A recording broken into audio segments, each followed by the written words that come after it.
First responders have some of the most intense jobs I can think of. I can only imagine what they see in a day.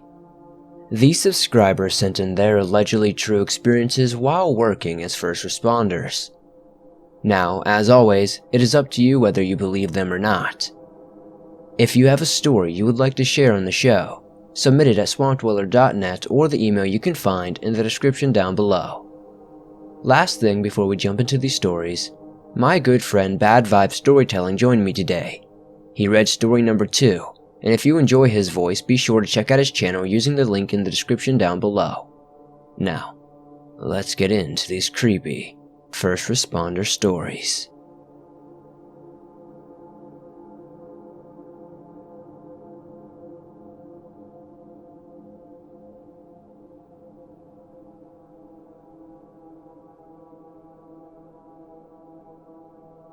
These stories happened between 2008 and 2009 when my now estranged husband Matt was a police officer in Virginia Beach. We only lived there together for a year before moving back to upstate New York, but in the short amount of time, he saw and experienced some messed up things. Most of the calls he responded to were fights outside of bars on the strip or domestic disturbances. The first story I'll tell you is the first of the latter. One night, Matt responded to a call about an unruly 16-year-old girl. She and her parents had begun fighting, and her parents decided to call the cops. When Matt pulled up to the house, the girl was crouched down, with her back against a tree in the front yard. He approached her, calmed her, and started talking to her about what was going on with her parents. She explained what was going on. I don't remember the details, and she said she didn't want to stay at the house. So, Matt made some calls in an attempt to find her a place to stay for the night. After some time, the girl finally stood up and Matt had a what the heck moment. The girl was standing there with a kitchen knife in her hand. She held it behind her back the whole time they were talking. She could have charged him at any moment. Who knows if that was even a thought in her mind, but you never know. At least Matt was able to calm her. That was a rookie mistake he never made again. Another night, he responded to a call about an apparent suicide. He wasn't the first responder to this call, so I'm not sure if he went to the house at all. If he did and saw the scene, he didn't tell me. All he told me was that he spent the whole time trying to console this poor guy. Apparently, only moments before he was sitting on the couch with his girlfriend just watching TV. At one point, she got up without saying a word and went into the bathroom. He didn't think anything of it. Then he heard a gunshot. He ran to the bathroom and saw that she had shot herself in the head. The guy told Matt she wasn't suicidal and had no clue why she even did that. This story creeps me out. Statistically, women don't usually commit suicide by shooting themselves. Also, I can't imagine sitting next to someone one second, then they calmly get up and go kill themselves the next. Like, no big deal. I always wondered what was going on inside that girl's head at the time. What could she have been going through in her life that prompted her to do that? The fact that her boyfriend had no clue makes it even weirder. That poor dude is probably traumatized for life. This next story happened while Matt was working on an afternoon shift. He responded to a welfare check. When he got there, he was met by an older man who said that his nephew lived there and he hadn't heard from him in about a week, and he's concerned because he has had multiple health issues including diabetes and he's also an alcoholic. I'm pretty sure the door ended up being unlocked, so the uncle could have gone in himself, but I think he was afraid of what he might potentially find. So, Matt goes inside the house and it's filthy and reeks. There are empty beer cans literally everywhere.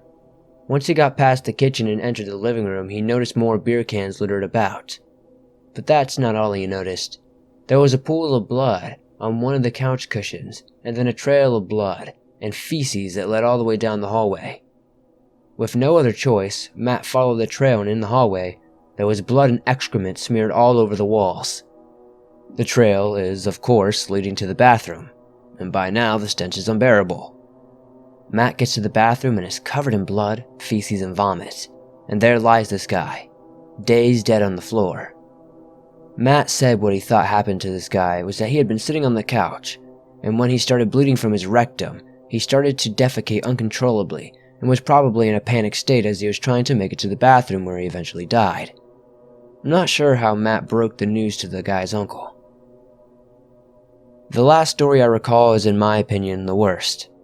Matt really took this one to heart, and to this day I don't think he's over it. He got a call one night about an unresponsive infant. The mother had put the 3-month-old son down for a nap in his crib, and about a half hour later, she went in to check on him and discovered he wasn't breathing. Naturally, she panics and calls 911. Matt ends up being the first responder, and when he enters the house, the parents have the baby laid out on the kitchen floor, and they're both hysterical. Matt takes one look at the baby and he knows that there's nothing he can do. But even though the baby is gone, Matt proceeds to do CPR on him just to try to console the parents. So, for several minutes until the paramedics arrive, Matt is trying to breathe life into this little boy, knowing full well it's all in vain. I can't even imagine what he was feeling at that moment. I think a part of him was hoping he would maybe be somehow able to save that baby. I hope the parents of that little boy are doing alright today. As for Matt, he never did become a cop again.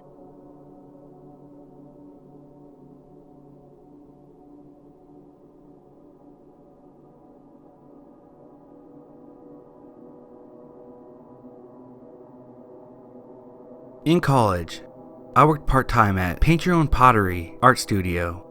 The studio had connections with the deaf community because the current owner had bought the business from a deaf woman years back and had taken interest in ASL, American Sign Language. The owner hosted weekly ASL nights where members of the hearing and deaf community could come together and converse. It was a great chance for hearing people learning ASL to practice and a fun place for the deaf to hang out. My parents are deaf, and I'm fluent in ASL, so naturally, I was expected to host these ASL nights for the studio. I was the acting manager for the night, and the only employee in the studio, as it often was. I had just turned 20. A deaf friend of mine, who was male and 40 years old, who I've also known for years, brought a hearing stranger that was also male, about a few years older, to the event.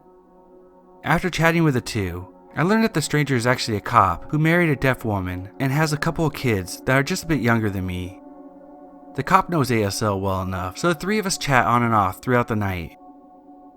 Closing time, only my friend and the cop were left in the studio. The cop starts speaking to me, not signing, asking where I was going after work. I tell him I was going home. He asked me if I wanted to have a drink with him. I tell him I'm underage. He reminds me that he's a cop and that he'll take care of that. I refuse again. He asks me again, and again, and again, as I'm rushing to clean up the studio. I'm visually uncomfortable and do my best to end the conversation.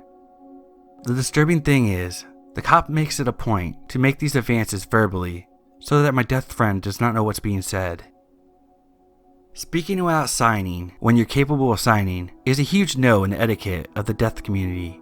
It's like whispering to someone in front of another. Not nice.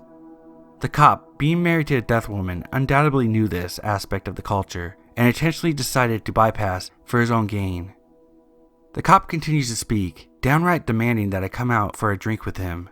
I'm panicking, feeling unsafe, and unable to convey my discomfort to my friend. I'm worried that if the cop catches me signing my friend, things could get worse. I tell my friend it's time to lock up. He says no problem, and the two of them walk out the door. I draw the blinds in the window, shut off the lights in the front. Then I walk into the back room and shut off the last remaining lights, and grab my things. I hear the door jiggle open. I had not locked it. The shop was in a relatively safe neighborhood, and the blinds drawn sent the message that we were closed, and I was only going to be in the back for a minute to get my stuff. I look out of the back room and see the cop briskly walking towards me. My heart sinks in my stomach. He cracks a slick smile and says that he has to use the bathroom and he'll only be a minute. He walks in the bathroom and locks the door. It's at this point, with all the blinds drawn, alone with a man who wouldn't take no for an answer, that I understood that I was about to be sexually assaulted. He wasn't in the bathroom for long enough for me to plan an escape, so I sit and wait, with my phone in my pocket. He comes out of the bathroom, lingering in the back room, then approaches me at my desk and asks me why I would not go out with him. He'd been drinking throughout the event and was visibly drunk at this point. I tell him that my boyfriend is coming to pick me up, which was a lie. He says something along the lines of how my boyfriend is a pussy and how he's a big strong cop.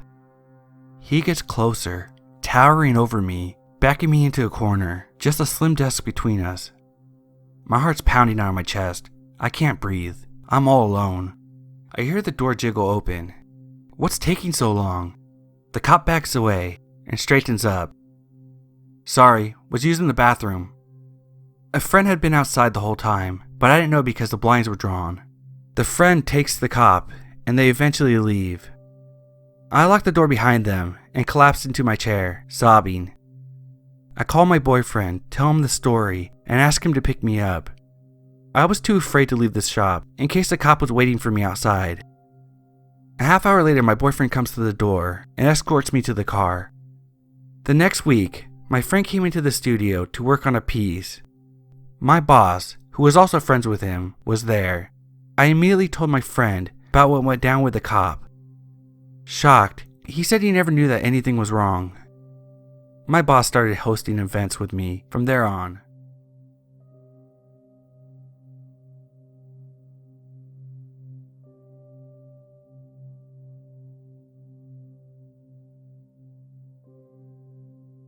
I've been an officer for the Montgomery Police Department in Wheaton, Maryland for 18 years now. It's essentially a suburb of DC as we're only about 10 miles north of the Capitol building. Sure, it can get pretty crazy sometimes, but overall, it's a good place to be a cop. We get considerably less violent crimes than the neighboring College Park, and I consider us a community police force. Despite a few noticeable exceptions, nobody has an axe to grind with the cops, and we generally get a good response from citizens whenever we respond to dispatches. But even in a fairly quiet place like Wheaton, we still get some pretty insane police calls.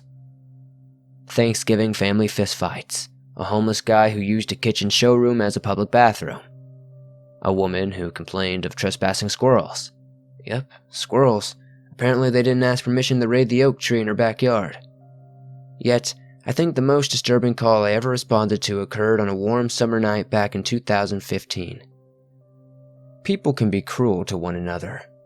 Cruel and devious in ways that leave you pretty well desensitized. Sometimes, I know this might sound callous, but people sort of deserve it.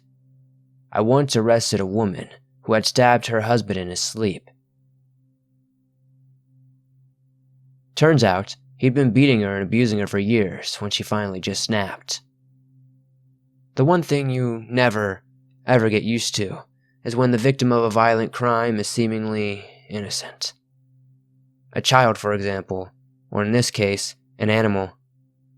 The night of June 4th seemed like pretty much any other. I was working third shift, so I'd been on duty for about 4 or 5 hours, just rolling around the 3 major streets that make up the core of Wheaton's community. Wheaton is pretty tranquil, sure, but the third shift is when the small cabal of shady types begin to converge on the 3 streets area. If left unchecked, they could cause a bit of mischief, minor thefts or drunken, public outside of the liquor store kind of stuff. I was never ever expecting the call that came through as my shift crept into the wee small hours of Friday morning. One that made my blood boil as my dispatch's voice buzzed on my patrol car's radio. It was a call to the intersection of Georgia and Price Avenues. A large African-American male was said to be engaging in violent, drug-related behavior. Now, we get the occasional call about pot-smoking teenagers hanging out around parking lots, but violent drug behavior is something we rarely come across. They also happen to be my least favorite calls.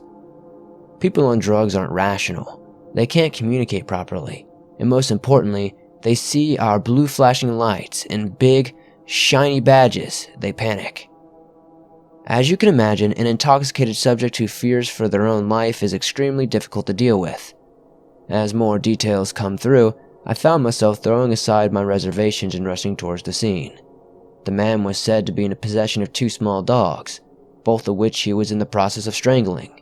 Yes, you heard that right. The guy was strangling 2 puppies in the middle of a sidewalk. I flicked my lights and sirens on, putting the pedal to the metal as I rushed across downtown. I just remember being so angry, so freaking livid at what I had heard, grinding my teeth and gripping my steering wheel so hard my knuckles were turning white. Rolling up to the scene, I saw the guy pretty much straight away. Trust me, it's hard to miss a guy with a pit bull puppy in each hand, especially when they're writhing in pain. Fighting against his iron grip on their little throats. It's weird how little details stick with you through these situations. While adrenaline seems to muddy everything else into a cloudy kind of memory soup, I'll never forget how one of the puppies had his almost golden tan fur. It reminded me of my childhood dog, a big Labrador that was without a doubt my best friend during my formative years. I pulled my taser almost instantly, shouting at the suspect to release the animals. He just ignored me, his muscles straining as he continued to choke both puppies. This is about the time backup arrived, my fellow officers looking just as furious as me when they saw what he was doing. One of them told me not to deploy the taser yet if the suspect's body tensed up with the shock. We'd never get those poor puppies free from his grip. I kept the device trained on him as the other officers grabbed hold of the guy's arms, trying to get this guy to stop choking these animals. God, the kind of strength he displayed was absolutely terrifying. I watched the strongest guy in our department, this guy that was a weightlifter named Hernandez, struggle to gain control of just one of the guy's arms. The guy with the puppies just tensed up, bringing the puppies closer to his body and clamping his arms down on their small, furry bodies. He'd stopped choking them, but the way he held them at this thing, the poor things were now in danger of being crushed in the death of the melee. There were like 4 or 5 of us cops on the guy at this point, trying to wrestle the puppies from him without causing any more damage. To my infinite relief, the drug-fueled maniac actually let go of one of the puppies, thanks to one of my fellow officers prying his huge fingers away from the thing's body. I watched a passerby pick up the seemingly black puppy at this point. Any more, and there was no way it would have survived such an ordeal. It's small, the juvenile body being utterly crushed under the strength of this absolute whack job. I remember thinking screw it, and decided to deploy my taser. It did nothing. Absolutely nothing. To think that that charge, that had other suspects on the ground writhing in pain, hadn't provoked even the smallest of reaction from this guy. It's moments like this that get you scared. The last thing I want to do is actually gun down a suspect, for any reason. When someone is so high they can resist a taser, you're just edging closer and closer to the point where someone is going to have to kill this guy. Just the thought of that makes me nauseous as I type this out. As I said, there were about 4 or 5 cops on this guy, but we still found it necessary to call for additional backup. Only when 2 more cops rolled in did we actually manage to gain control and wrestle the black pit bull puppy from his hand. We got him in cuffs and dragged the scumbag into the patrol car. The 2 puppies were immediately transferred to an emergency animal clinic located in nearby Rockville, where both dogs were in critical condition. The tan-furred puppy's lungs were severely damaged from the death grip of our drugged-up maniac. They were both filled with blood, causing him to vomit it up. His chances of survival were very slim. After the best care the center could provide, the outlook for the male puppy was much brighter, and he was expected to make a full recovery.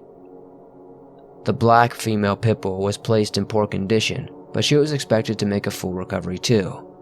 Both puppies had endured a horrific amount of trauma to their small infant bodies.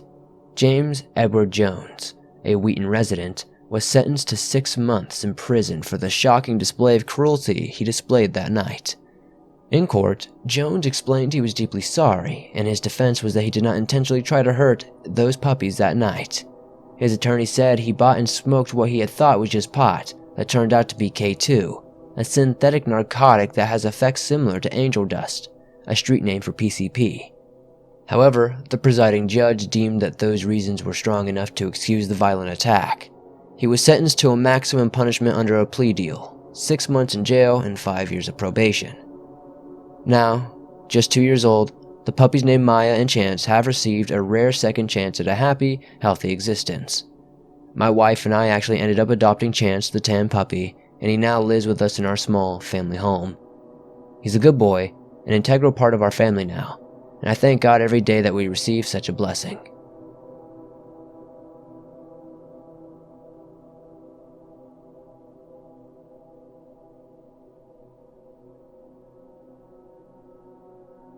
At our department, we had a fairly strict policy regarding how we handled 911 calls that were either missed dials or dead air or static. We always sent 2 officers out to the address to ascertain why and how the call was made. Our state had a database of this information and put out statistics every year on this information. Additionally, it was a fairly useful deterrent against kids who loved prank calling and the old folks who called dispatch just to have someone to talk to. Like I stated before, we were a fairly small county. This particular case involved some fairly strange 911 calls in a newer subdivision in our county. Shortly after I began working as a deputy in early 2001, real estate developers began to build expensive housing in newly cut subdivisions that ran against one of the larger creeks in our county. Seemingly overnight, a huge wooded area turned into an $800,000 plus housing area. At night, myself and another deputy would go on foot patrol through the new subdivision. It was a way to kill time on slow nights and another way to fulfill our curiosity about how big these houses were. However, there was one larger Victorian-style 2-story house that overlooked the river that we typically did a quick patrol through and got the hell out of there. I could never put my finger on it, but I always had a feeling of uneasiness when we walked on that property and through the home as it was under construction. The other deputy, a good friend of mine, always told me the shadows were watching him when we walked through that house. We jokingly called the house Marilyn Manson's crib. We never felt weird in any other location in the subdivision.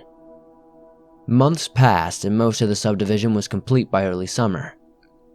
People began to move in and all shifts of the sheriff's department began to patrol the area. However, the house I felt strange in had seemingly came to a construction standstill. From talking to the general contractor, the real estate company had 3 potential buyers for the home, but they all backed out for various reasons. Now, this was not uncommon due to the high prices and uncertainty over property taxes, but something in my mind just didn't add up. After speaking to some of the subcontractors involved, it seemed like the potential buyers toured the property and noped out of the deal as quick as possible.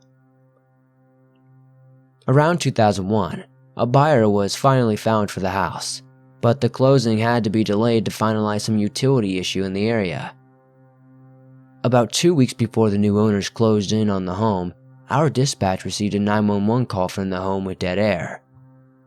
I was on shift at that time, and took the lead while another deputy headed my way. I went over to our secondary radio channel and began asking a ton of questions to our dispatcher about the nature of the call. All she could advise was she was getting dead air, and the number call was showing 6 6s all straight. The address was showing to be the creepy house in the new subdivision that I hated so much.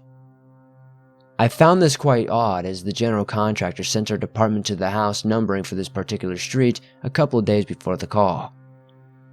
I figure our dispatch supervisor had updated our 911 system to reflect these new addresses. When I rolled up on the house was completely dark. I stayed in my patrol vehicle and hit the house with my spotlight while I waited for backup to arrive. Nothing was found out of the ordinary and no signs of vandalism were discovered. However, the entire time I was there I felt this heaviness that I could only describe as someone pushing down on my shoulders and weighing me down. We closed the call out as unfounded. After we cleared, I let our patrol sergeant know that something weird was going on. He felt that it was an error with the 911 system and stated we needed to inform the day shift dispatcher supervisor. The next morning I notified the dispatch supervisor about the error and was met with a perplexed look. She proceeded to tell me this was impossible because the utility company had not ran phone service to any of the houses in that part of the subdivision yet. Apparently this was the utility issue that was preventing closing for the homeowners. She stated that she was waiting until the end of the week to update the 911 system to reflect the new addresses, as it'd be a waste of time to load in new addresses with no telephone service. Thus, the addresses would not have been appearing on our computer-aided dispatch anytime soon. I believed our dispatcher supervisor on her assessment. She had been with the county for 10 plus years, seen the 911 system designed and implemented, and generally did a very good job. So, I took her word for it, which unsettled me even more. I can't explain this story, not even a little bit. but I can't stress how strange this is.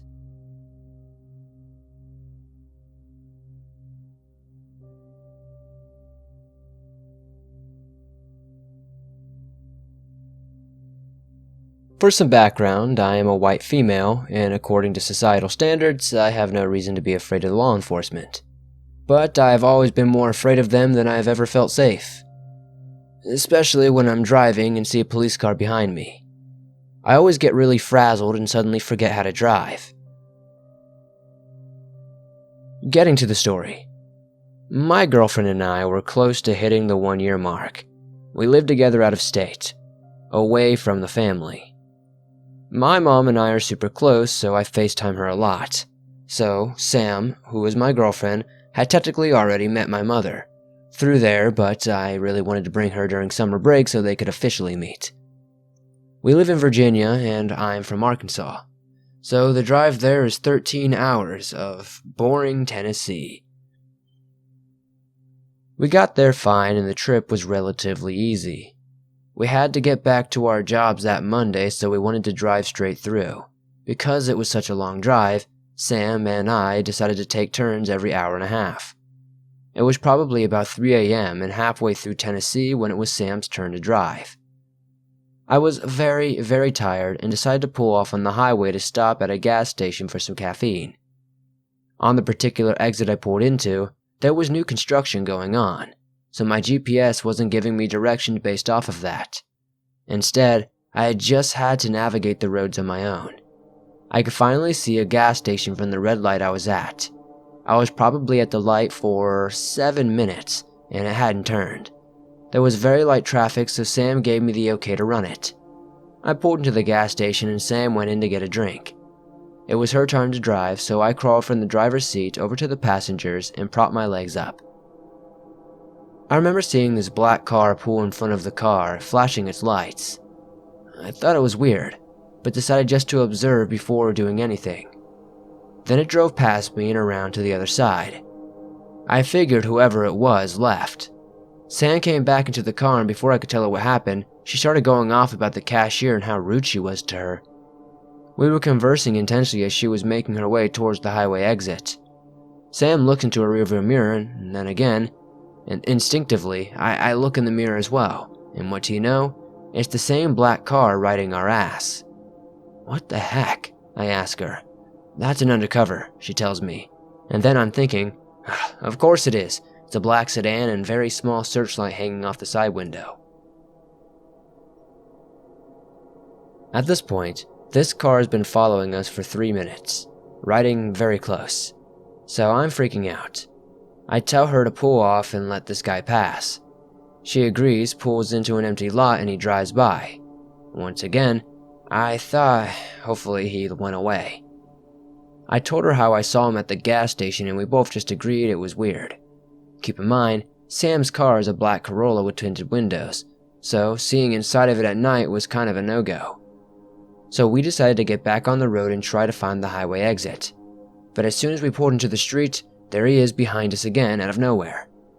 I'm pretty scared at this point and confused as to why he hasn't pulled us over yet. So she drives very slowly and he stays right on her, all the way until we reach for the exit. All of a sudden, we see blue and red lights flashing at us. I'm kinda panicking at this point because obviously this guy has a freaking problem. It's okay, here, hold this. Sam gives me her cigarette and rolls down her window. No one ever comes though. I hate cigarettes, but I start puffing this one down because I'm so anxious. 5 minutes have gone by and he hasn't gotten out. Finally, he steps out in full officer uniform, even the Southern cop hat that they wear. He walks up to us and shines his flashlight inside the car. I can't see his face behind the light, but he can see mine. Y'all aren't from around here. Not a question, not exactly a statement. It's just this weird thing he says in a monotone, and we kind of sit there and don't really know how to respond, honestly. We obviously have a Virginia license plate. No sir, we're not, Sam says. No, you're not, he replies. Meanwhile, I'm just sitting there, silently losing my mind. He points his flashlight downward, and I can see his blue eyes. Make sure you see your way out. he says before turning, walking away, and getting into his car. After that, we slowly pull onto the exit and he follows us for about another 5 exits before leaving the highway. We went back and forth on what he could have possibly been going on about. It was a small town we pulled into, so maybe he didn't like strangers at 3 a.m. Or he could have had a problem with 2 women seemingly together. I have no idea. Regardless, that truly terrified me, and the different what-if scenarios that went through my head were traumatizing to their own.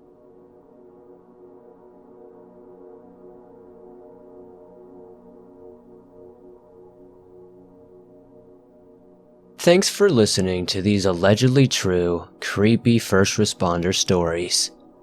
Personally, I don't think I'd ever want to be a police officer or a dispatcher or anything like that. Sounds pretty creepy to me, honestly. I don't know if I have the patience for it either. If you enjoyed these stories, please hit that like button. It helps me out a ton. If you're new to the channel, hit that subscribe button and turn on notifications to never miss a new video. I upload them almost every single day, and all things natural and supernatural. A big thanks to my friend Bad Vibe Storytelling for reading story number 2. It helped me out a lot. I hope you guys enjoyed his voice, and if you did, please subscribe to him. You can find his link in the description down below. If you guys have a story you would like to share, as always, the place to do that is at swampdweller.net or the email that you can find that is also in the description down below. I'll see you guys soon with another creepy video.